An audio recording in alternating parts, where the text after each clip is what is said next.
Hello YouTubers, Troz here, and I'm back with what should be the final part of my minecart station tutorials. This time I'm going to show you how to build stations with more than 15 tracks, such as this 30-track station here behind me. But this episode isn't going to have so much in the way of tutorials by block by block builds, but it's going to have more of just general guidelines on how to take the pieces that I've shown you in the previous video and combine them to make large stations. So in that spirit, let's quickly review what I've shown you. So in the first video of this series, I showed you how tracks connect, basically how they go together and how they work, how curves work, how carts can jump corners, how powered rails work, how they get powered, and how carts on powered rails behave. Specifically, they need a block against which to boost off of, and or they need to be going downhill to start from a stop. Otherwise, if the cart's already moving, obviously the cart will continue to get boosted and go in that direction. Then I showed off one-way stations that you'd have at the end of a line that you can launch from or return to and stop. And these are important because most of the larger stations have a big wall of buttons or knobs or switches or something that lets you choose where you're going, and then you get in a cart and leave from there. So it's basically an end of a line. There's the simple, just a block with a button on it next to a powered rail, through more complex ones that automatically collect your cart and dispense a new cart when you need it. In the next video, I showed you how to take a line that has travel in two directions and split it into two lines that have one-way travel in each direction. No matter what happens, these carts won't collide as long as they're launched at about the same time. Obviously, if they come back to these ends, are two-way travel, but these sections right here travel on the right-hand side. That's just because I'm North America, and that's what we do here. You can just have this turnout go to the other side if you want them to drive on the left-hand side. Then I showed off a bunch of stations where you can go two directions from, such as this simple station. You can head off in that direction, or you can head off in this direction, and as you can see, when you come in, you'll continue on in the same direction of travel if you just press the button. Or you can have one that looks like this. The only difference here is if you want to go to the left, you put the cart on the left and then get in and then press the button. Although I don't think there's enough boost here to totally get back. So this is maybe a little easier to visualize. If you want to go to the right, you put the cart on the right, but it's a little more awkward to hit the button because you have to reach back and hit the button, where this one, as you come in, the button will be in front of you. Then we have a simple switch station here, where you use a switch to change the direction of this track, and this is the basis of a lot of stations and track switches. And of course, you press the button to head out once you've made your choice. Of course, if you have a person in the cart, it will travel much further before slowing down. And then you can have a little bit different layout here, so that the carts always come in one direct way. Or you can have something really complex with detector rails, so that no matter which way, let's get rid of this cart. If the switch is facing that way and the cart is coming in this way. That probably didn't look too well, but you can see the rail is, the switch is facing the other way, and it turns at the last second because of the detector rail. And then if I switch it to be that way, and I do the same thing over here, the same thing happens again. We use the detector rails to set this. Now, it's got some complex wiring underneath here, which I showed off, or at least more complex wiring, where this is relatively simple, directly to a torch. I don't use things like this much in larger stations, but if you like the clean look of the rails here, it's definitely something you could do. The next video, I went over 3- and 4-way stations. From the relatively simple, again, a simple switch to choose which way you want to go, although you have to look and know that this will take you straight, and this will turn you from this direction, and from this direction, this will take you straight, and this will turn you. Of course, there's a button here that you would press when you want to go. It's a little simpler when you come in this way, because you can see that one way will take you to the left and one way will take you to the right. But that's a super simple, at least as simple as you can do the wiring. This is a super simple to use, although much more complex wiring. No matter which way you come in, you're given 2 choices. In this case, it's forward or right. In this case, it's left or right.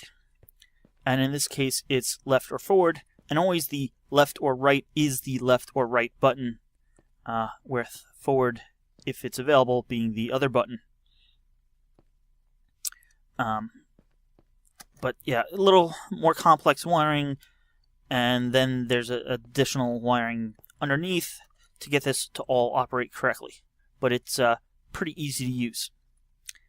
Then they have, well, I have stations like this, which just have push buttons, 3 of them. It's got a little complex rail layout here, but not only can you go to any of the 2 destinations other than the one you came from, but you can actually return to the one you came from. So it gives you a little more flexibility. And it basically just uses 2 track switches. This would come back if there was a person in it. But, for example, if I go right here, the 1 track switch flips. And then if I choose left, the other one flips and stays flipped long enough for you to pass through it. Of course, it's not going to be enough speed for an empty cart to get back. If you want empty carts, you could just put in another powered rail right here, and that would give a big enough boost for empty carts to get back. Then I like making 4-way tracks switches with 2 levers, because there's 4 possible positions, both down, 1 down, 1 up. Then the other one, 1 up, 1 down, and both up for 4 possible combinations.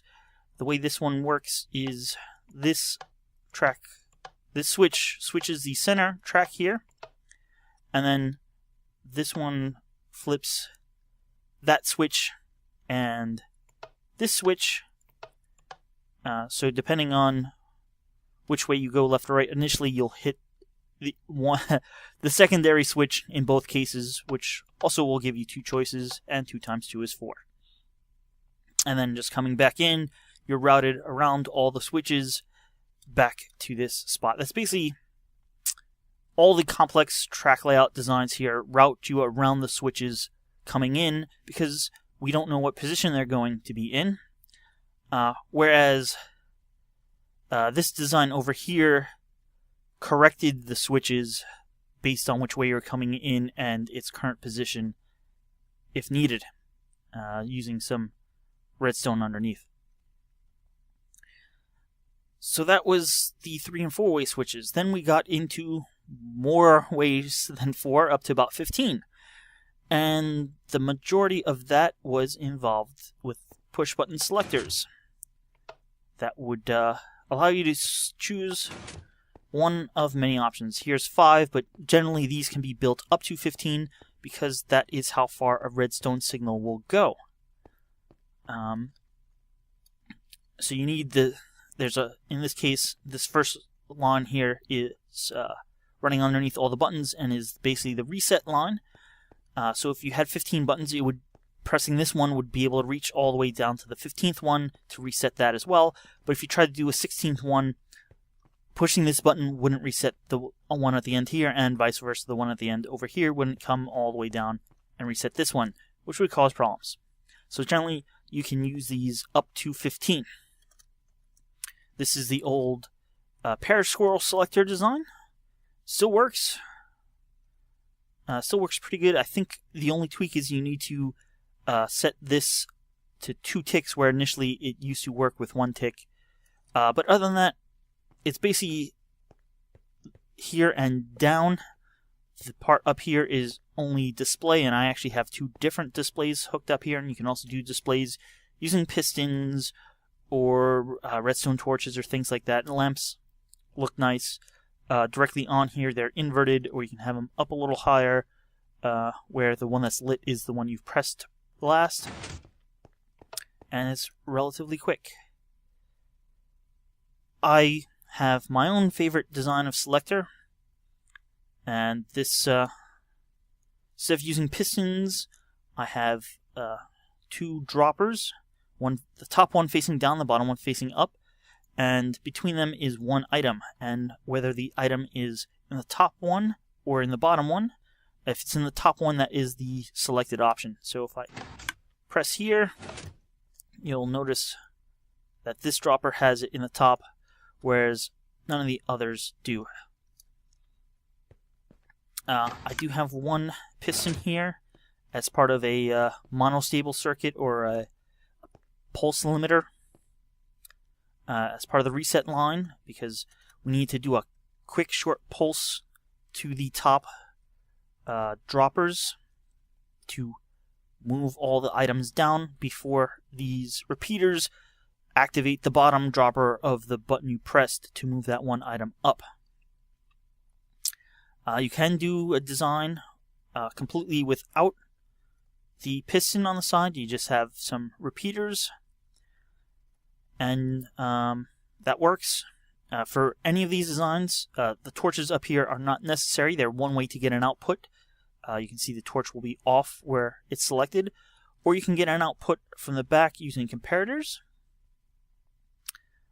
There are comparators in the front here to light these lights. So actually, if you don't want lights for some reason, or any way of knowing which one is selected, you can actually even eliminate these comparators in the front here, and obviously then the lamps as well. But the reason I like this design is with a little extra circuitry and some pistons in the back here, and an extra line that powers the block next to this piston, you can change it from a version that interacts, that changes when you push the button. You flip this switch, and now it won't actually change. And what I mean by that is, you'll see the light come on, but you can see the comparator didn't actually change. And if you had comparators in the back or the torches on the front, and let me do that really quick. Got the comparators right here. So this would be the normal output, and you can see the center one is selected. I have this switch off, so I try to push this, and you can see the center is still giving out power, and the end didn't change. So this is a lockout feature, and this is useful for larger stations that it may take 10 seconds or so for the writer to get out of the station past all the switches, so locking out the controls so someone can't accidentally change the destination for the rider who just left for the 10 seconds while they're leaving is something that you'll want to do on bigger stations. And then you just power this again, and I can press the button, and you heard the click of the the droppers moving the item, and you can see that it now will react to button presses. And it's a relatively simple circuit, fits basically in the same footprint. You just need a little extra space from here. If you tried to hook it into here, you'd accidentally be powering the reset and clearing the display and the selected destination when you reset it.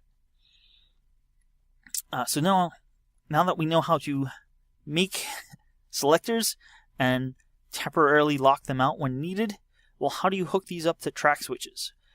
Well, I showed 3 different ways. This is basically the simplest way. You take all these, which are right next to each other. You have to spread them apart by 1 because track switches can't be right next to each other using standard techniques. And this is 5 options, but the way it works is you don't actually hook one option up. So like this option here isn't actually hooked up to anything. It's just if you skip these 4, if you're coming this way and you don't turn off that way, and don't turn off that way, and don't turn off that way, that's 3, and don't turn off that way, that's 4, well then obviously you're going to the 5th destination.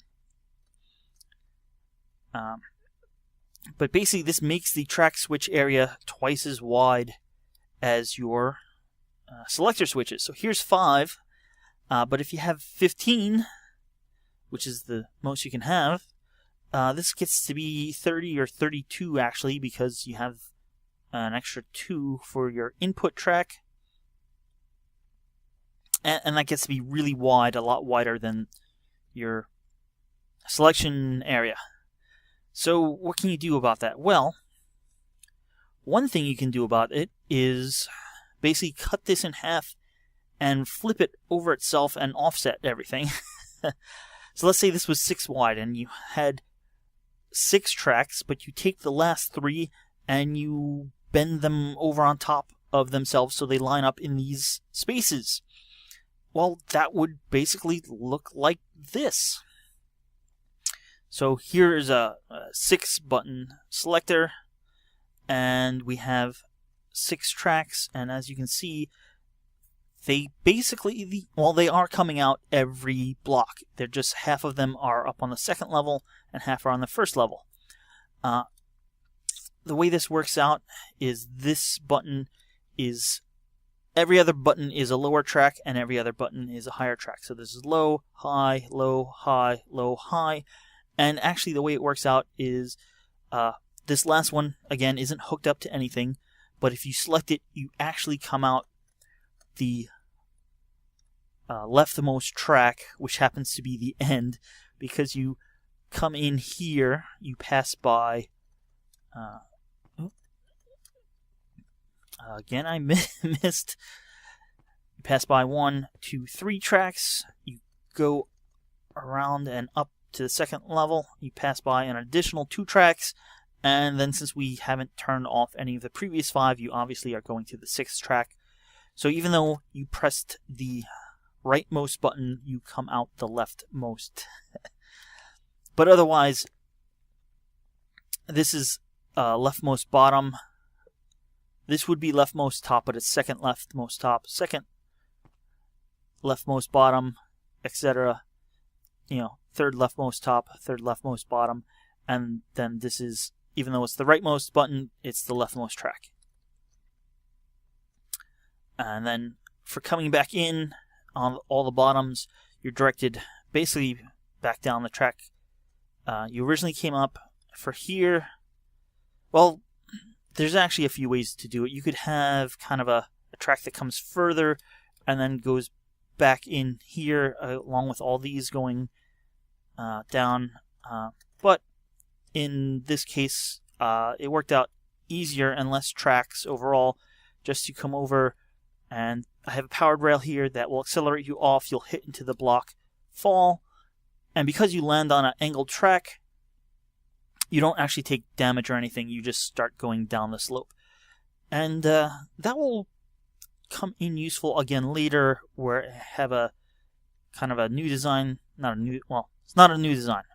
It's a design I haven't shown in this series of videos, but it's something I've known about at least for a year. I'm sure other people have known about it as well. Anyway, that is this method. The thing is, if you have 15 switches, 15 buttons, your cart still has to go at least 30 rails to get to the last one. In fact, you have to go further because you have to go up this slope. So while it's saving building space, it still takes the same amount of time or even longer than just having them flat out to get through all the switches. It would be really nice if there was a way to get through the switches in 15 blocks of travel if you had 15 switches. Now, I had a design I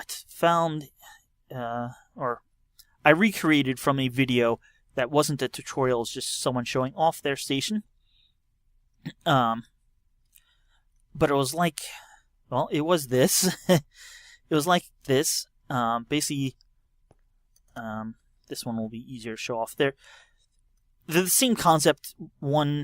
That one I think is a little more efficiently built.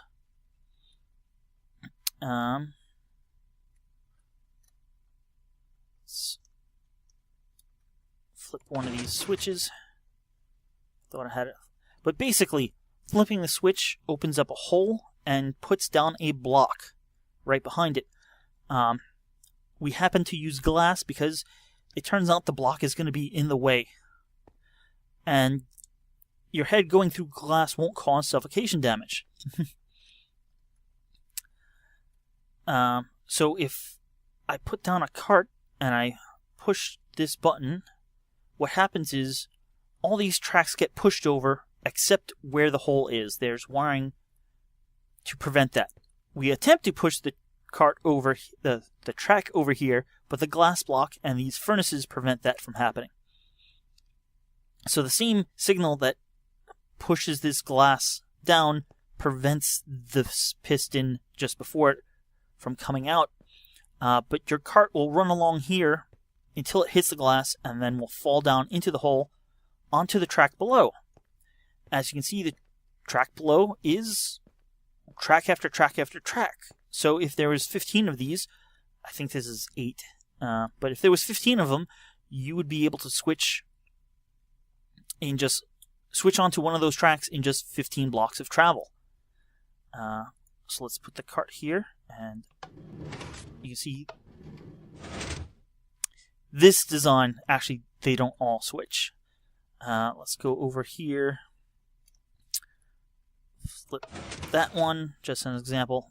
This is more efficient, less wiring. I think it's even one less piston, but in this case, they all go over, except for the one that I mentioned.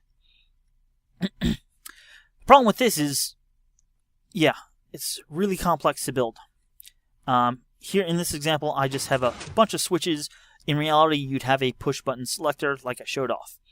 But I was always looking for a more efficient version of this, and I came across a video from FedEx Gaming. The video is probably about 9 months old. I only saw it, well, let's say 3 months ago. And he had a design like this, where you have two rails next to each other, and by powering one of these pistons, you get the rails to be pushed out in such a fashion that it becomes a turn off just there. The way I do it, he uses a different mechanism in his video, but I use one of my standard selectors that pushes out a block underneath these pistons. Then as your cart comes up here, you run over this detector rail, which will turn all these torches on. But most of them have just air, so they don't affect the pistons above them that's above the air block, except the one where the piston has come out. The torch will power the block, and then the piston detects that and will push out the two tracks.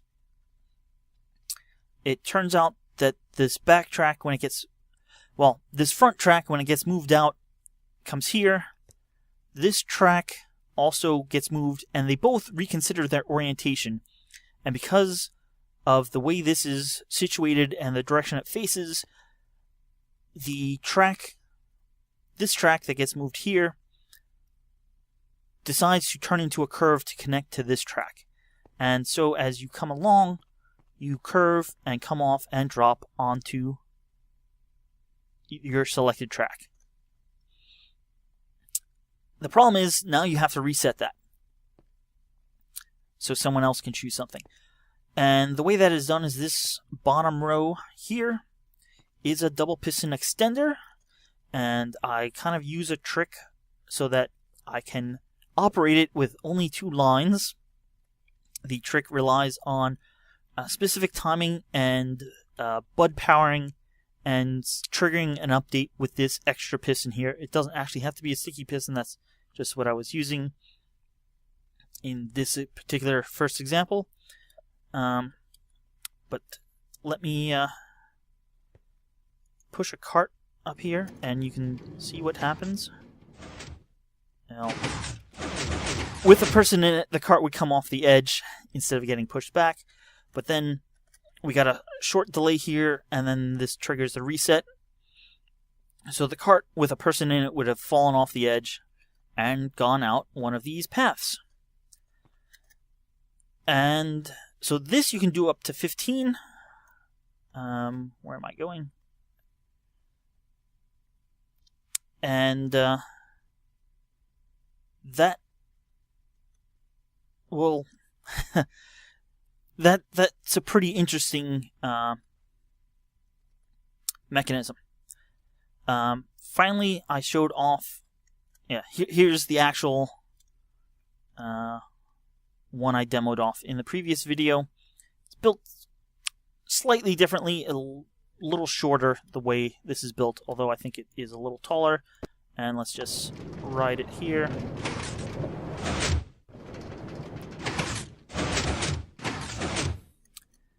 So this is only 5, but obviously you can build this up to 15 and maybe even longer.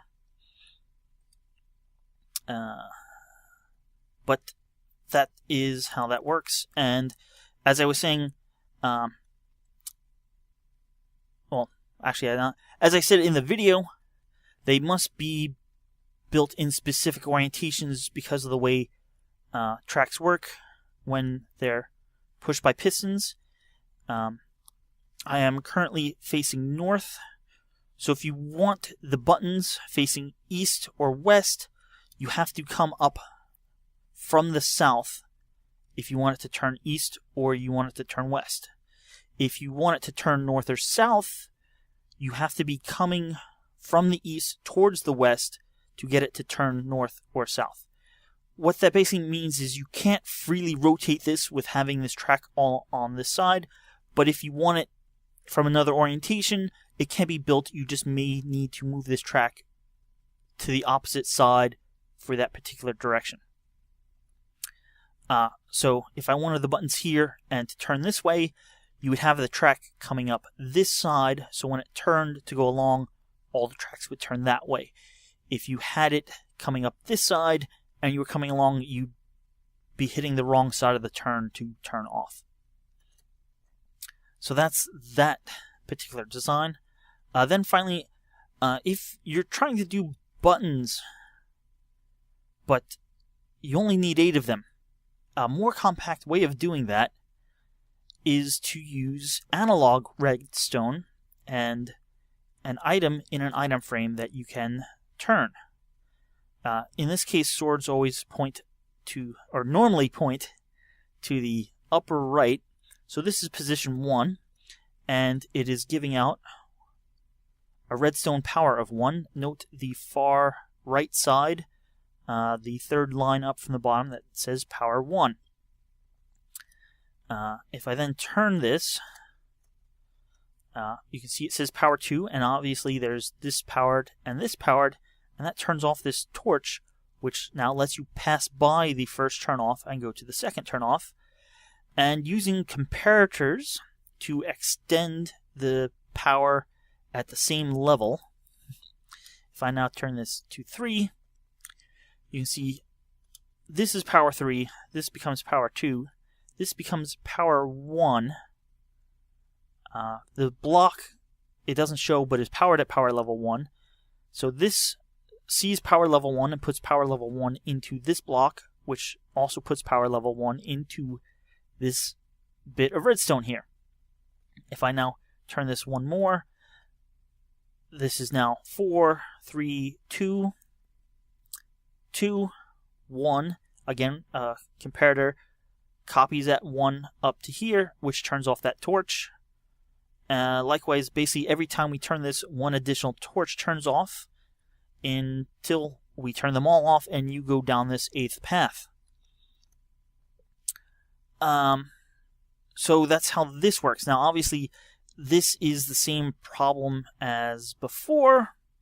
Back here, if, you have to go 16 blocks to turn off 8 times. So that is then why I showed off how to take this design here and replace the button selectors, switches, the RS NOR latch array, what it actually is, with a spinner. And as you can see, there's one torch lit, and as we turn this, the torch that's lit moves down the line with just a small anomaly when it resets back to the beginning. But that's temporary, and it doesn't affect anything because these are only actually moved when your cart passes over the detector rail. Okay, so that brings us to 8 and up to 15 rail switches. You can extend this up to 15. If you want 8, this is what you do. So, how do you go further? Well, I've started off most of these episodes in front of my 30 rail station. I built this at least almost a year ago now. And I have this has all the major features I've talked about. We've got our automatic providing the cart with a block here that kind of just disappears when it's not in use. We've got these cactus that automatically collect the cart, and in fact you should be seeing this cart come back, automatically gets broken by the cactus, and then the hopper sucks it up, and then there's a bunch of hoppers underneath. We have 15 selectors on this side and 15 selectors on this side, and I'll show you how that works in a minute. We also, you probably didn't notice, but we got a lockout indicator with a lockout system. So once I step on this, it activates the lockout. So now if I try to press a button, notice the light came on but then turned back off. That is the selected one over there, the orange. We're locked out until the cart leaves. And additionally, hey, the cart has no one in it. We have empty cart detection, and it automatically will route the cart back. It just takes a bit. There we go. However, if I do get in the cart, you will see we do end up on the orange line. That's the lockout deactivating. So let's get in a cart and take this out.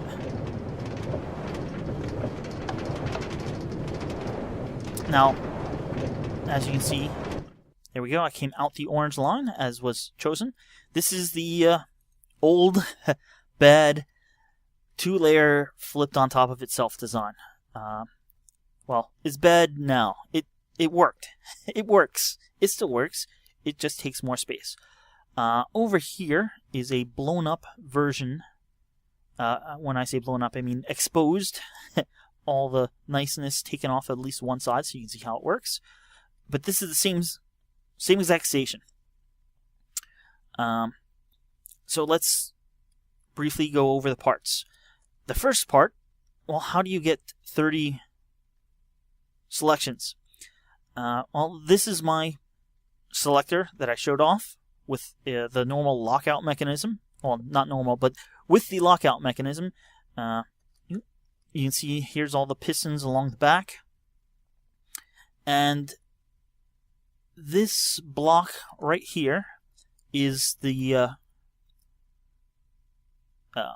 piston with the block on it that does the pulse limiting and or monostable circuit, whatever you want to call it. And I have it wired up here so that basically this is mirrored so that the selector on the other side also has its reset block right here, and they have this line going between them so that a fraction of a second after the one is reset, the other is reset, but it's done in such a way that it doesn't keep triggering the reset back and forth. Notice the pulse going in is long, but the pulse coming out is short. So it keeps it keeps itself so that it doesn't keep resetting back and forth. So yeah, let's so when I push the button over here, let's see. Let's do it down here. So you can see that light is on over here. I'll push this first button here, and that light went off, and you saw this piston over here move. So they're both reset. I'll come back and I'll turn this one back on, and you can see the light over there went off. So that's all well and good. That resets them both. But how does the cart now know which side you pressed? Well, I use the back output of these to switch the correct line, and in this case it looks like it is this one. Yeah, this is the one that's on, and this has turned. So if you were coming along here, you would turn out on this track instead of this one. I use the top output, however. So here's the main lights right above the buttons. I have torches out there. As I said before, they're inverted, so I have another row of torches that invert them back. It gives me also a second set of lights. So since this torch is on, it powers this top line, and that comes down to this torch, which controls whether this is pointing left or right. So if you have a light, if you've pressed a button on this side, it will turn towards that side. If you press a button on this side, it turns towards that side. So that's how I get from 15 per side, or 15 on one length of RS latch arrays, to 30. We just have a thing that will direct you to the correct side. So how does the rest of this work? Let's see. Well, right here is the empty cart detection. It's a little hard to see, but there's a tripwire here. Empty carts. Let's turn this back this way. Empty carts will pass under the tripwire, and you can see they'll be directed around this way because they won't activate the tripwire. And this is basically the return line. Has any other person coming in, and they would come around here and into the automatic collection system. However, if a player is in the cart, and I'll just pretend I'm in a cart, as you pass through the tripwire, you activate it, which flips a turn here, and it will stay activated for about a second after you pass through it. So you'll continue on into all the switches. Then, the rest of this is basically everything I showed you before. This is just a further spread out version of my automatic collection system. There's a lot more hoppers involved here. Besides momentarily depowering and popping up the piston when you step on these pressure plates, it also powers, this is the lockout circuit. Basically, it's a bunch of comparators in a big loop. And we turn this torch on when you step on the pressure plate. When you step off of it, it turns off. At that instant, this is power 15. All of these repeat the power 15, but one tick later. So there's 1, 2, 3, 4, 5, 6, 7, 8, 9, 10. So a full second it takes so that this becomes power 15. Then from here it travels to here. Because this is no longer powered by the torch, this becomes one less than this, so this becomes power 14. And again, it takes a second for the power 14 to come over here, so this 15 then drops to 14. So basically, once a second, the power drops until this eventually turns to power 0. We have this repeater here that boosts this, so as long as this is 1 or more, this is going to be full power, and that comes over and powers the lockout system. So it'll take basically 15 seconds for this to power down. I can show you how that looks. We'll break this here. You can see that power went around, and then I put this back, the torch turns off, and this, if you look on the right, power 10, 9, 8, 7, 6, 5, it's just counting down, and when it finally hits 0, now that turned off, and the lockout system is now disabled, and you can change your destination again.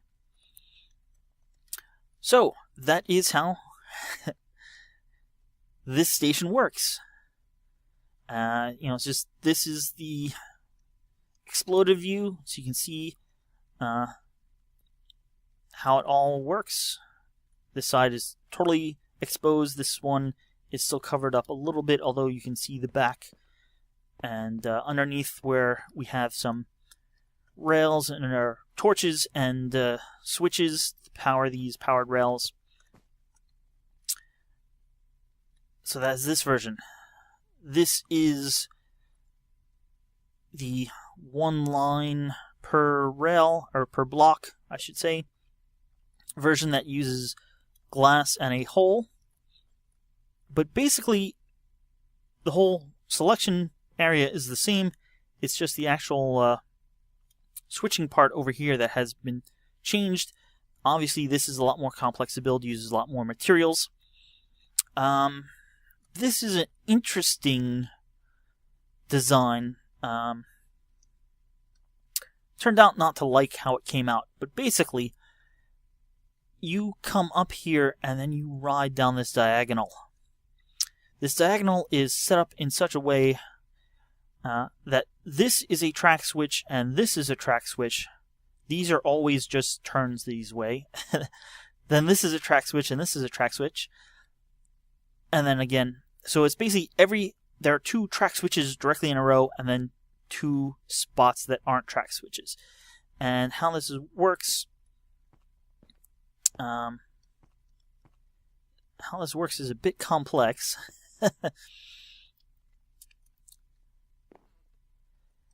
Yeah, you can see there's a torch here and a torch here. The others are a little simpler, that there's just 2 torches in a row. But because this is so close to the actual switch here, you can see you'll come down here, and in this case, you'll turn and hop and go across here. But if we turn this one and then turn this turn the other way, you would come and do a UE and then go out the back. So it turns out that every other button will go out the front, and then every other one will go out the back. You're still in this for quite a while, especially if you come here and then are sent to the back. So it turned out to not really save much space, but you do get through the switches quicker. So as soon as you basically pass this point, you can turn the lockout system off because there's no more switches. This is just always going out that way, and once your cart is going this way, another person can use the system. So basically the only thing it saved over the previous version, or the first version of this station, is that the lockout can be about half the length. I'm not sure if I actually changed that or not. Oh, yes, I did. So you can see there's a lot fewer comparators in this lockout, which is directly proportional to how long the lockout is enabled for. Oop. But that was all before 1.8 pre-releases were coming out. This was, I think actually some of these were originally designed for 1.6. When the 1.8 pre-releases were coming out, and comparators could read the item position from item frames, well, I designed the 8-way option that you saw over there earlier. But then I thought, well, what if you combined two of them?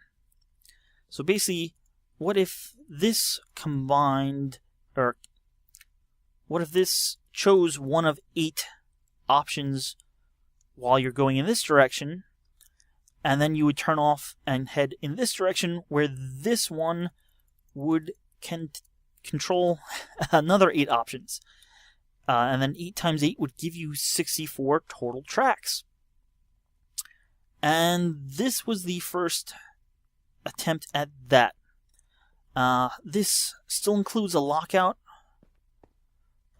This is a little more complex because now it's analog, and this was my first attempt at an analog memory cell. Basically, flipping these doesn't do anything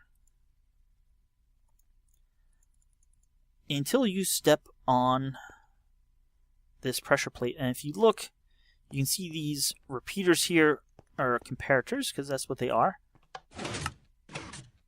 Well, I didn't move that one too much. But at the point that these pistons move, it saves a power level. And then it won't change until obviously the piston moves again, and I've got a big timer down here as acting as a lockout circuit that prevents this piston from moving again until the power all runs out in this loop. But basically, so you'll come up here and then come along, and here's 1, 2, 3, 4, and obviously since there's no one in it, it ran out of power. But 5 is here's where I chose, and then you'll come down this way. There's a total of 8 here: 5, 6, 7, 8. So once you've hit the place where you chose, you'll come down this way and pass 1, 2, 3, 4, 5, 6. I chose that one there. 7, 8. So you have 8 lines running in this direction, and then 8 lines, 8 switches as you come this way. And just for convenience sake, they run into 4 points here. There's 16 down here, there's 16 up here, and that's 32, and then another 2 rows of 16 over here. This was my first attempt at it. It's pretty big. Proof of concept.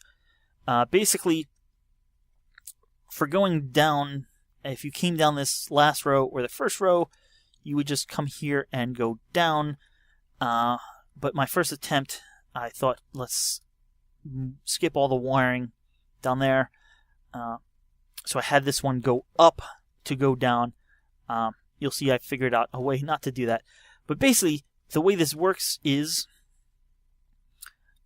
there's basically a spread out version of the circuit I showed before. These need to be 4 apart so that you can go over without hitting your head on the other rail. So this is basically just the same spread out circuit. You can see this torch is off until they turn on, which flips. And then that same circuit runs under here, slightly modified. The torch is basically a dual torch to get it.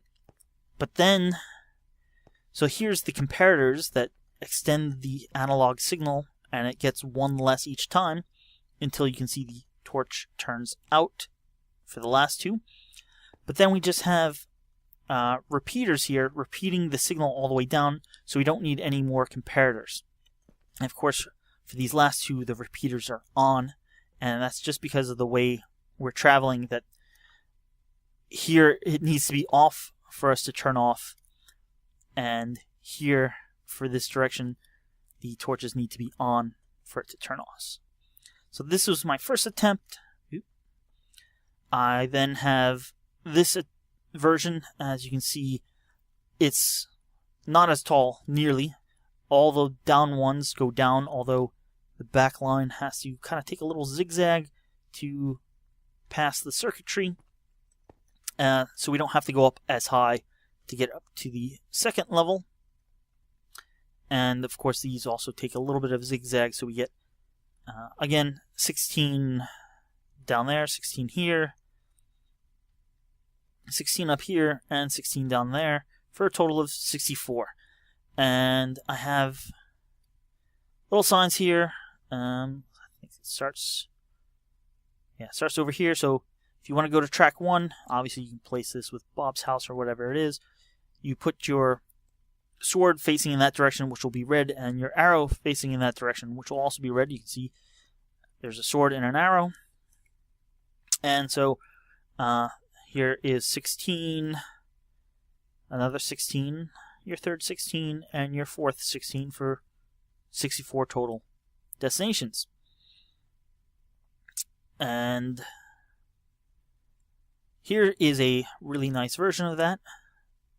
Got a stained glass window of a minecart and portals, because you got all your signs here. Here's your minecart, your nice wood pattern inlaid floor. Here's your cart launch. I have 2 collectors here, and there's actually a detector rail here that will alternate you left and right, which so if you come in here and you get turned here, the next person, this will flip and they'll go straight. So if 2 or more people are coming in relatively rapidly, it lets them take a little longer getting off the track without disrupting the system. You got your big portal here. Obviously there's entrances 2 on the front on either side. We got a nice big one on this side. And there's actually a open area in the entrance in the back with a nice walkway letting you see all the works. Big stairs up. Nice roof. Nice decorations. And there's actually even a little manager's office. I think there's a secret way in the... Yeah, there's a secret way in here. But we even have a little manager's desk in here.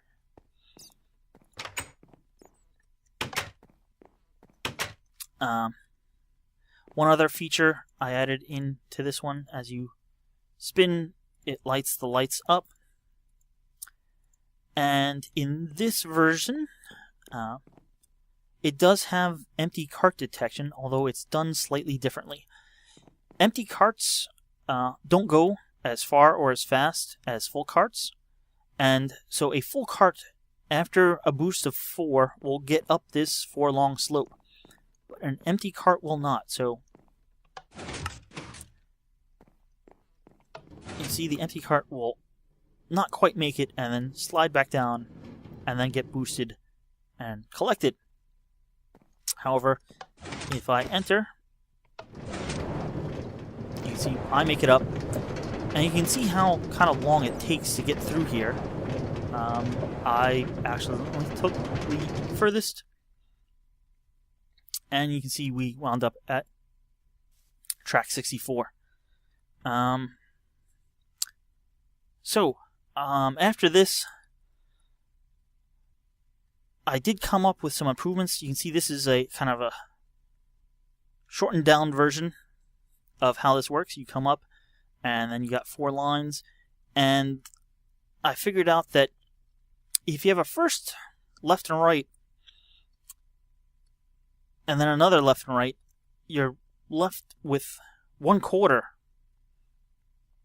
of the possibilities, letting you get through that quarter a little faster. And of course, if you have these already offset, instead of then needing to zigzag these, that saves a little extra time. And I thought, well, a spinner does 8. Why don't we do 10 with push buttons? So I came up with this design over here, where this will be your 0 through 9, and this will be your 0 10s, 1 10, 2 10s, up to 9 10s, giving you 100 lines, numbered 00 through 99. This is not a normal push button selector. This is an analog version. So I use the same kind of circuit that I use on a spinner, but I have an analog memory cell, and it's basically how far the button is from the analog memory cell. So if you look right now, 0 is pressed. If I press this one, you can see now only up to this point is lit. It actually would work out a little better if it lit from 0 up, but you can think of it as turning out the lights from 0 up. Really, the way this is working is we have an analog memory cell here, and the amount of power is coming out here is 4, because we pushed the 4th button from this end. But anyway, so the way this works, again, we have a empty cart detector. Normally it will send the cart right back. But right here now, depending on if you push 0 through 4 or 5 through 9, you'll be going left or right. And then on the 10 side, you'll be going up or down. Actually, I think I might have that reversed. This is the up or down side, and this is the left or right side. But you can see left or right, and then this is also a switch, and so is this one. And you'll either stay on the lower level or be sent up to the upper level. So instead of having 10 by 10 options one way and then 10 options the other way, we now have 5 options along here. 1, 2, 3, 4, 5. And then 5 options along here. 1, 2, 3, 4, 5. And the way these are done, these are already offset from those, and they both go up here. So this is a row of 10. Then we have another row of 10, and a third row of 10 in the back or far side from the switches. And then on the side closer to the switches, we have a high row of 10 and another low row of 10 for 50 on this side. And of course, there is then on the other side an additional 50 for a total of 100 tracks.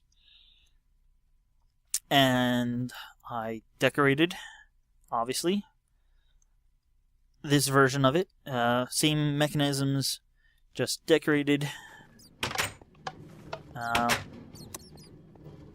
This has 4 different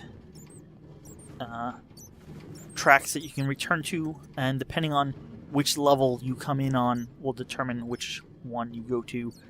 All the upper ones on this side go to here, all the lower ones on this side go to here. Same thing on that side.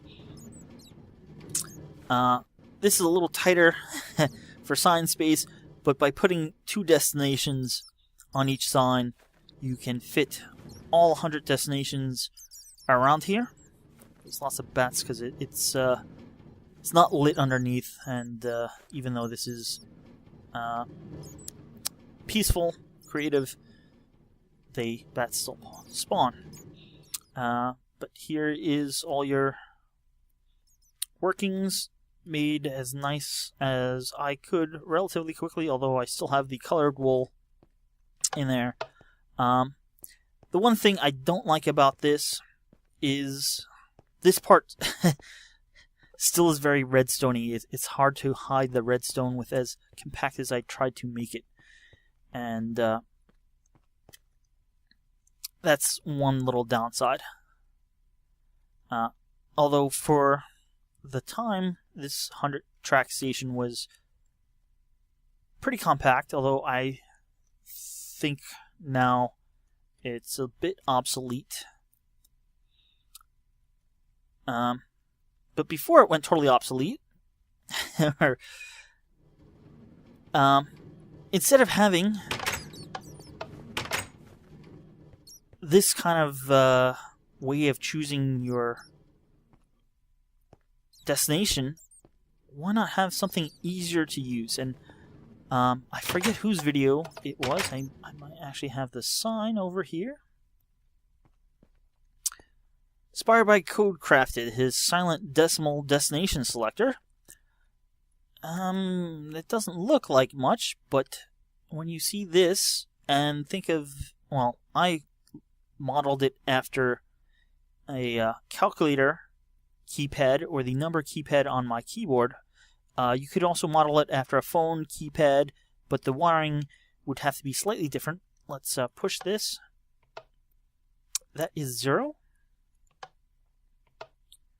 1, 2, 3, 4, 5, 6, 7, 8, and 9. It's complex. But basically, this also is all analog. Most of the buttons are hooked up to torches, although as you can see, a few of them are hooked up to repeaters.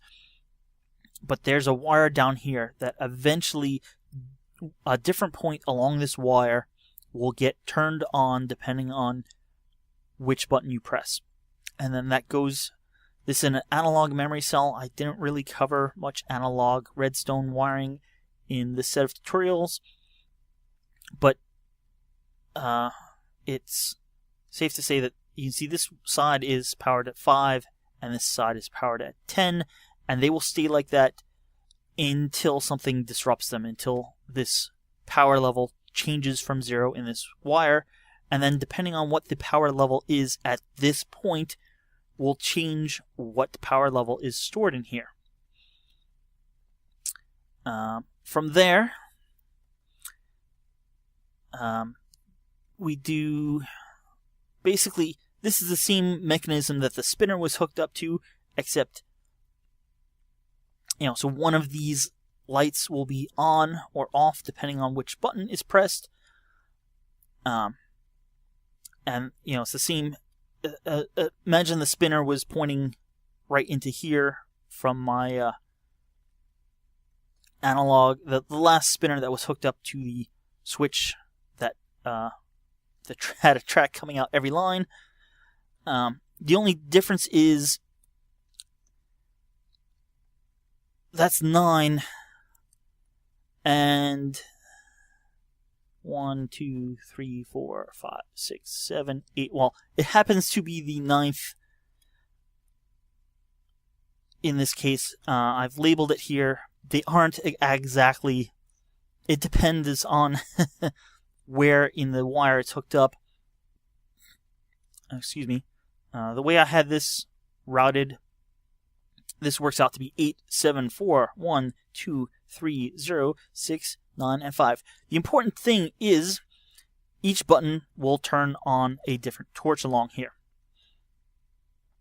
we then use some tricks to get, you can see this is right at the, well, it would be the left edge of this 5 wide mechanism. We use some torches to repeat that to the center, and we have it come all the way up. If you know anything about electronics, even basic electronics, you know displays on calculators are called 7-segment displays. Because when it's all lit up, it looks like the number 8, but it's actually made up of 7 parts.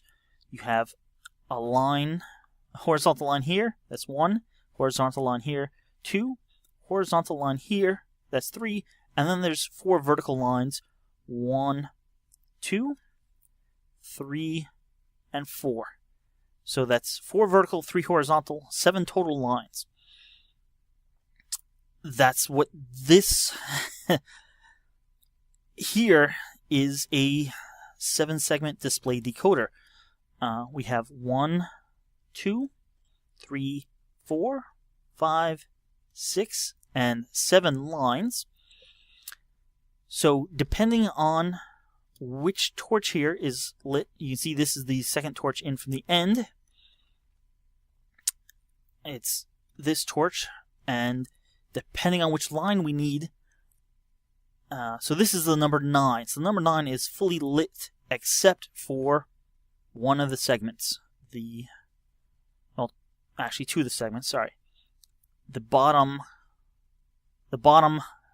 here, and then the bottom left vertical. So the bottom horizontal and the bottom left vertical. And you can see here, 7-segment display decoder. This is the wiring just to go from here. So we need, this is the bottom vertical, and then this one is the bottom line completely. There's actually a repeater under this block, so this gets moved down, and this is the center light. Basically, for all of these, we power the center light directly, and that will bleed into the adjacent lights. So for this whole bottom line, we just power this one, and that will turn on the 2 lights here.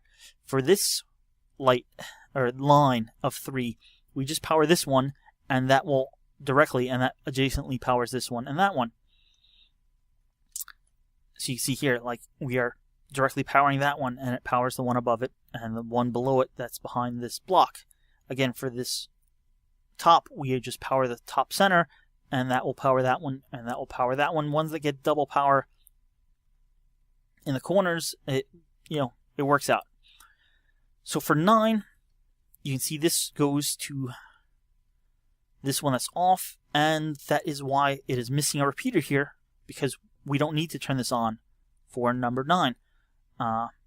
This is the lower left. You got to think about this. This one turns out to be the center. Center. The bottom horizontal. And then others, just through this mess of wiring, go from the way off. Because the way this works, we're using a torch tower. You can see here, this is the one we need. The one that's selected is powered. But here, because everything is inverted, the one that is selected is unpowered, so we need to use torches to invert it back to the signal. So every other row here uses repeaters, and then the next row up uses torches to indicate.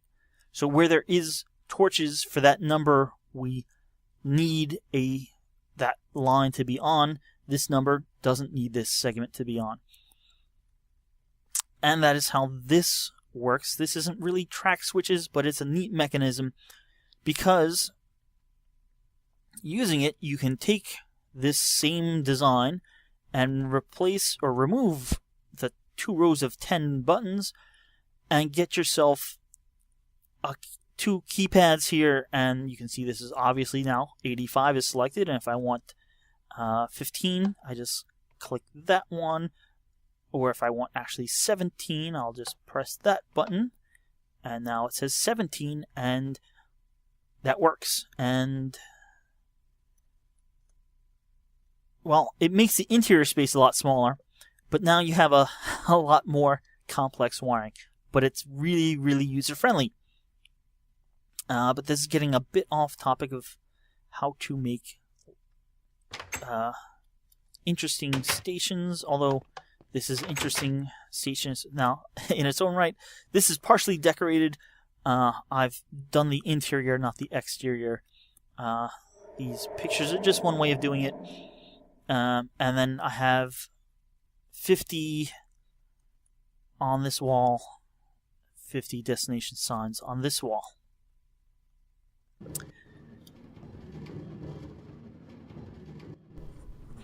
Well, guys, this video got a lot longer than I expected it would have, so I'll have some more next time in the second part, including a totally new design for a station that has actually led to my largest number of track station I've ever created, much larger than I thought it would have been possible. But that will all be next time, so please look for it and check it out then. Thanks.